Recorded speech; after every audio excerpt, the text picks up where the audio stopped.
I never thought my 25th birthday would end with my father slamming his fist on the antique mahogany table. His face twisted like a bad caricature of rage, screaming that my mother and siblings had auctioned off my trust fund to bankroll his endless parade of mistresses.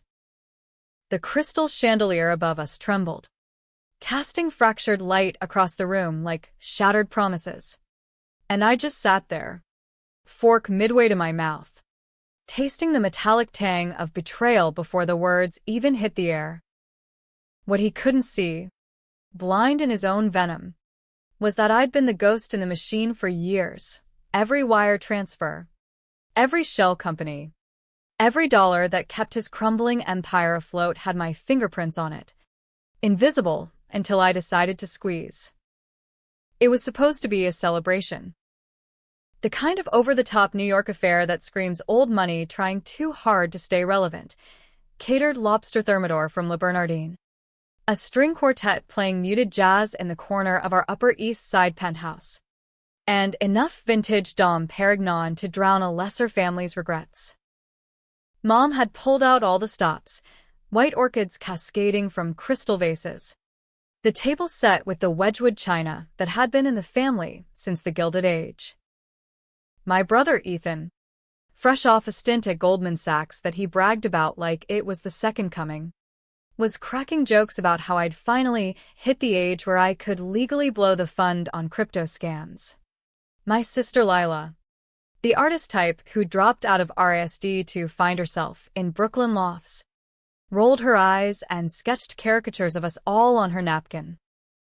And Dad, sat at the head like the king he'd always fancied himself. His Brooks Brothers tie loosened just enough to signal he was relaxed, but we all knew better. The man carried tension like a second skin. I'd inherited the trust fund from Grandma Eleanor, the steel magnate's widow who'd clawed her way through Wall Street in the 70s, back when women weren't supposed to wear pantsuits or give orders. 20 million. Locked up tight until I turned 25, with stipulations that made it ironclad: education first, no wild spending, and quarterly reports to the family trustees, which, surprise, included Dad as the guardian. He'd always lorded that over me, the benevolent overseer of my future, droning on about fiscal responsibility during Thanksgiving dinners while nursing his third scotch. Melanie, darling, he'd say, his voice dripping with that faux paternal warmth. This isn't just money. It's legacy. Don't squander it like your cousins did with their daddy's yacht fund. Legacy. What a joke. By the time I was 18, I'd learned the real family secret. Dad wasn't building legacies, he was burning them.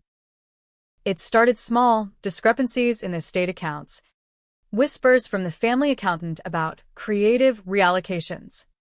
I was home from Yale for summer break, buried in econ textbooks, when I stumbled on the ledgers in his study. He'd been siphoning funds, not just from Eleanor's pot but from the whole goddamn portfolio, funneling it into offshore accounts to cover his gambling debts and that first affair, the one with the Pilates instructor half his age. The numbers didn't lie, over 1 million gone. And climbing. Panic hit me like a freight train. Mom was already fragile after her MS diagnosis. Ethan was prepping for his first big internship. Lila was spiraling into her first real depression. If the truth came out, Dad would go down: embezzlement, tax evasion, the works, and take us all with him in the scandal. So I did what any good daughter does. I covered for him. Forged a memo shifting the blame to a clerical error on my end. Volunteered to take the hit with the trustees. Told them I'd made an impulsive investment in some startup that tanked, crypto. Naturally. Because who doesn't love a good millennial fuck-up? They bought it. Slapped my wrists with oversight. But let it slide because, hey, family. Dad never said thank you. He just patted my head, called me his little fixer, and kept right on dipping his hand in the cookie jar. But that night, alone in my dorm, I made a vow. I'd learn the game. Not just play it, own it. Fast forward 7 years.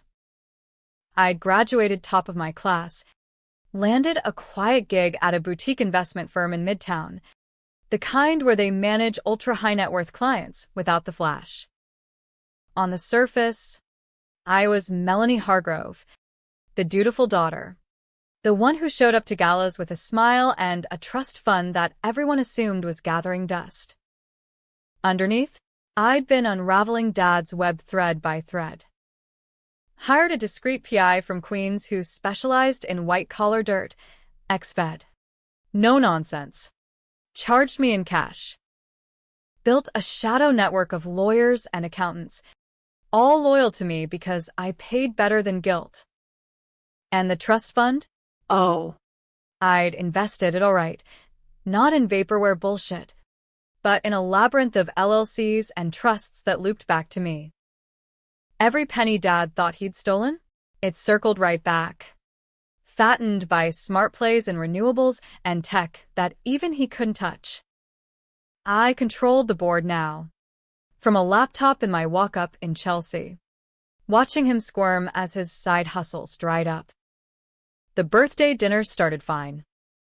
Toasts to my bright future, Dad regaling us with tales of his latest deal in real estate, some over-leveraged condo flip in Jersey that smelled like desperation. Ethan laughed too loud. Lila picked at her salad. Mom beamed through the fog of her meds. Then the check came, metaphorically speaking. Dad's phone buzzed mid-bite, and his face went from smug to storm cloud in seconds.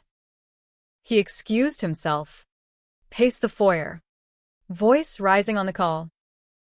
We pretended not to notice, but when he stormed back, it was with the fury of a man who just realized his house of cards was folding. You think I wouldn't find out? He bellowed, eyes wild, zeroing in on Mom first. All these years, playing the saint, while you and the kids bleed me dry. That trust fund, Melanie's legacy, you sold it off piecemeal to keep your little secrets afloat. Mom gasped, hand to her pearls. Tears welling instant. Richard. What on earth? But he wasn't done. He rounded on Ethan. You and your Wall Street bullshit. Funneling it into those Ponzi schemes of yours. Ethan sputtered, red-faced. Dad. That's insane. I haven't touched a dime. Lila shrank back, whispering, this is crazy. But Dad was a freight train, barreling toward the wreckage. And you, Little Miss Dreamer, with your art supplies that cost more than a down payment. Admit it, you all conspired to sell her out. I watched it unfold like a slow-motion car crash, the kind you can't look away from. Part of me wanted to laugh, the sheer audacity. After everything. He'd projected his sins onto us. The ultimate gaslight. Because facing the mirror meant admitting he was the thief. Mom was sobbing now. Ethan yelling back about lawsuits. Lila frozen like a deer in headlights. The quartet had packed up 10 minutes ago, sensing the vibe, and the caterers hovered awkwardly by the kitchen door. Dad loomed over the table, veins bulging, oblivious to the fact that his accusations were half confessions. I built this family. I protected you all. And this is how you repay me, stealing from your own blood. Protected us? The word hung there. A punchline to a joke only I got. Protected us from what? His recklessness? The PI's reports painted a fuller picture, not just gambling, but blackmail. He'd leveraged Eleanor's name to strong-arm investors, threatened a senator's aid over a bad loan. And the mistresses? Plural now. A rotating cast funded by consulting fees that traced back to the trust. I'd buried it all, rerouted the trails so the feds stayed blind, because exposing him meant exposing the lie I'd built my life around, the good daughter who fixed Daddy's messes. But tonight, as a spit flew and the room cracked open like an egg, something shifted. That vow from 7 years ago? It wasn't about protection anymore. It was about reckoning. I set my fork down, the clink echoing like a gavel. "Dad," I said, voice steady as the Hudson on a calm day. "Sit down. You're right about one thing.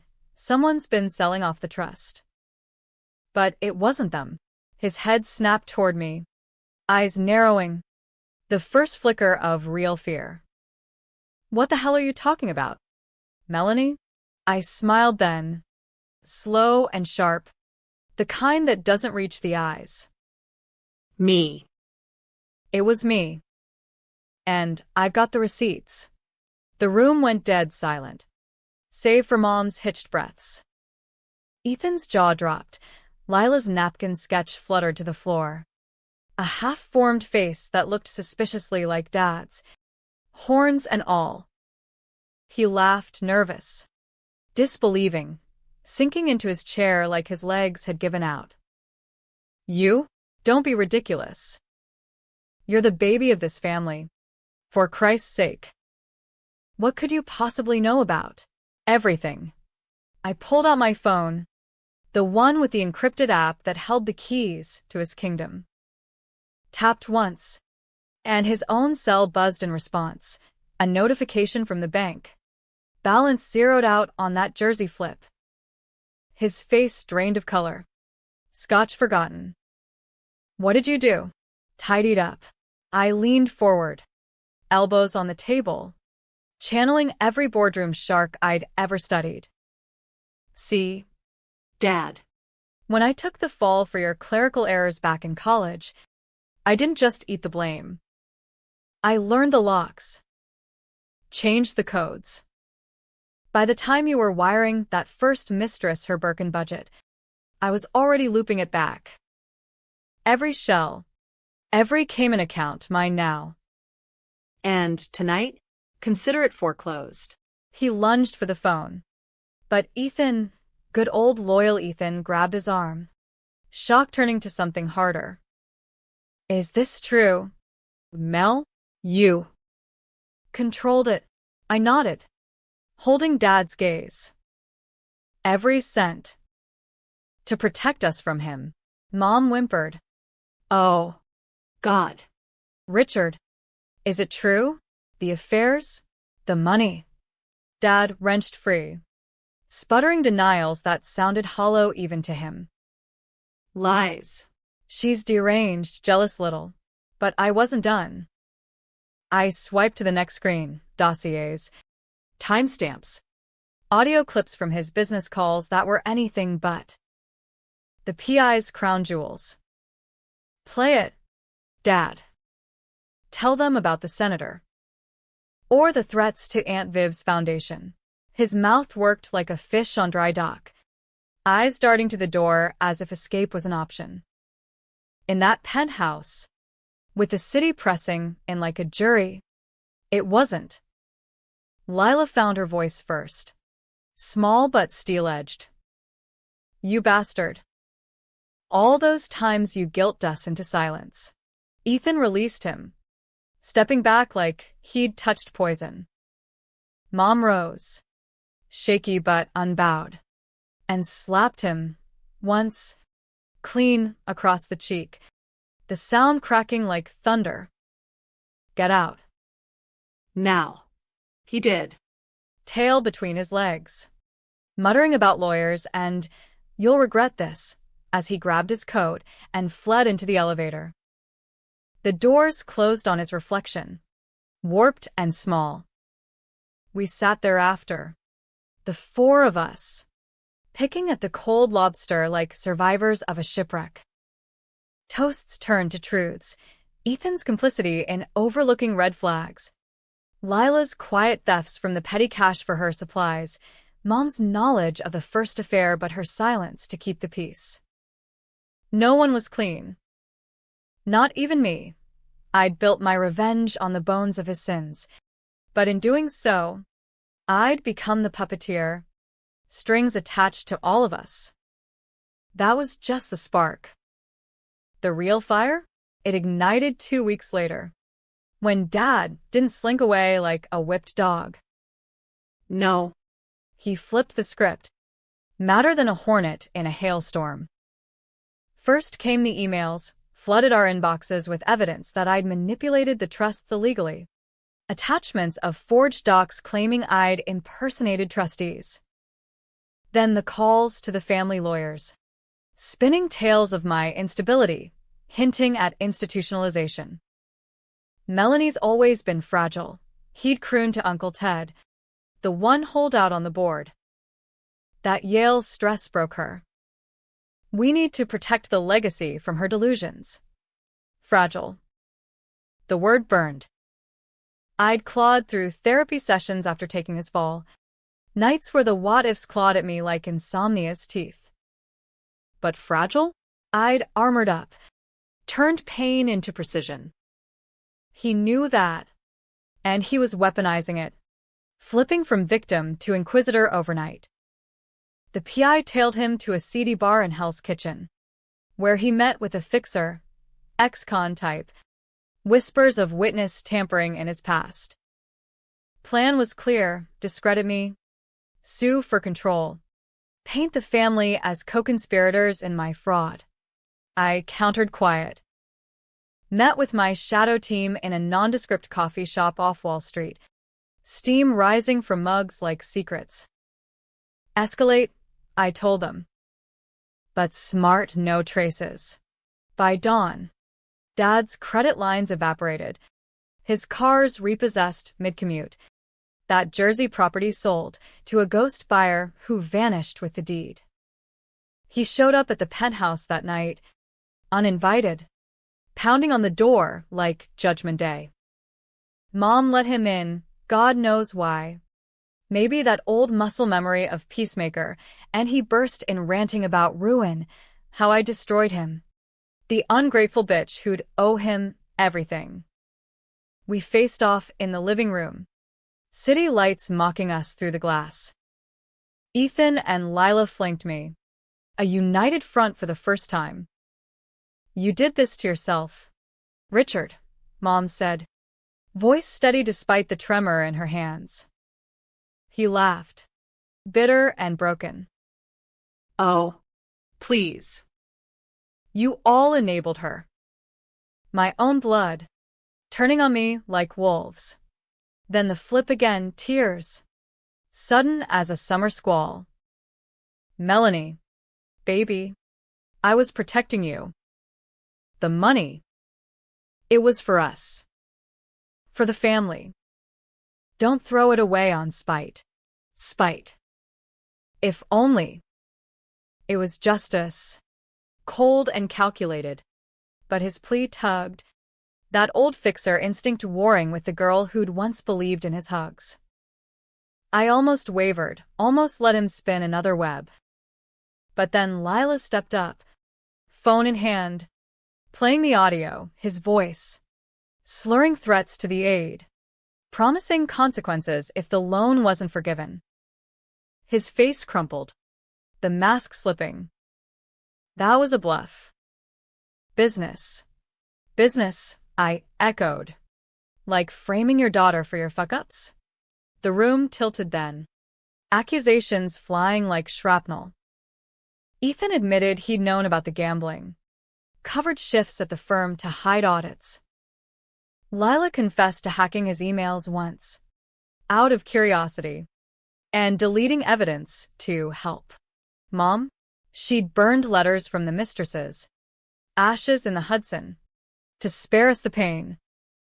We were all complicit, a house of cards built on lies, and Dad's betrayal had just been the loudest creak. He left again, but not before vowing war. I'll bury you all. Watch me. The door slammed, echo fading into the night. We didn't sleep that night, huddled in the kitchen over takeout Thai, dissecting the rot. What now? Mel, Ethan asked, eyes hollow. I didn't have an answer. Not yet. But the strings were mine, and I intended to pull until something snapped. The next month was a blur of maneuvers. A chess game where every piece was poisoned. Dad lawyered up with a shark from White Shoe Firm, Kramer Levin, the kind that bled clients dry, and filed motions to freeze the trusts, claiming undue influence. Headlines trickled. Hargrove heir and trust fund tussle. Family feud turns ugly. Tabloids ate it up. Paparazzi staking out the penthouse like vultures. He flipped allies too, charmed Aunt Viv with sob stories. Turned Uncle Ted against us with doctored spreadsheets showing my embezzlement. Even reached out to my old Yale profs, whispering about my erratic behavior, trying to paint me as the villain. I played defense and offense. Leaked just enough to the press, anonymous tips about his gambling rings, photos of him with the fixer, to keep him off balance. Met with the real trustees in a smoke-filled room at the plaza, laying out the full ledger, his thefts, my redemptions, the web I'd woven to salvage what was left. They sided with me, but not without cost, demanded I step back from vigilante accounting, install neutral oversight. Fair enough. But Dad? He doubled down, showing up at Lila's gallery opening unannounced, charming donors while slipping her a note. Help me, or lose everything. She burned it in the sink, called me sobbing. Ethan got a call too, HR at Goldman sniffing around irregular trades, Dad's fingerprints all over the tip line. The tension coiled tighter, a noose around us all. Mom's MS flared, landing her in the hospital with stress-induced spasms.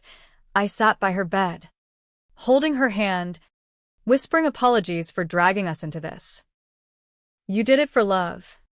Melanie, she murmured, eyes glassy from the morphine.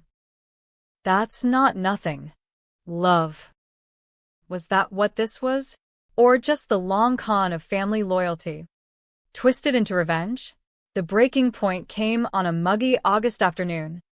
The kind where the city air hangs heavy with exhaust and unspoken sins. Dad summoned us to neutral ground, a conference room at his lawyer's. All glass and chrome overlooking Bryant Park. Truce talks, the invite read, but I smelled ambush. We went anyway, me, Ethan, Lila, Mom in her wheelchair, rolling in like the last stand at the Alamo. He looked wrecked, hollow cheeks, tie askew, but his eyes, sharp as ever. The schemer unbowed. Let's end this, he started, voice oiled with false humility. I've got dirt on all of you, Ethan's insider tips, Lila's tax dodges, even your mother's little donations to that clinic off books. But I'm willing to bury it. Sign over the trusts. Melanie. Walk away clean. Clean. The word mocked us. Ethan bristled. Lila gripped the table edge till her knuckles whitened. Mom just stared, disappointed as only a mother can be. I let the silence stretch, then slid a folder across my final play. Or this, I said. Inside, not just his crimes, but ours. Confessions, timelines, the full rot laid bare. We go public. All of it. No winners. His face twisted, rage, then calculation, flipping like a coin in the air. You wouldn't. Destroy the name, Grandma's legacy, but I saw the crack, fear, real and raw, of becoming the monster in the mirror. Try me, I replied. You've pushed this far. One more step, and we all burn. The room held its breath. He could sign. Slink away with scraps. Or double down. Drag us to court, where the truth would spill like blood in the water. Lawyers murmured. Pens hovered. Then, The twist. The door burst open. Not with cops or press, but Viv and Ted. Faces thunderous. "We know." "Richard," Viv spat. "The whole board." "Your games end now." Dad deflated, the air rushing out like a punctured tire. But in that defeat, something shifted in his eyes, not remorse, but a sly glint. "Fine," he rasped, signing with a flourish. "But remember, Melanie, you started this war thinking you controlled everything. What if I let you win?" "On purpose." The words hung, a hook in my gut. We left victorious, papers in hand, the trust secure under new locks. Mom smiled faintly on the ride home. Ethan cracked a beer in the limo, toasting to fucked up families. Lila sketched the skyline. Freer somehow. me? I stared at the folder, unease gnawing. Had he flipped one last time, sacrificing the board too? What? A bigger play? Weeks blurred into normalcy's fragile veneer.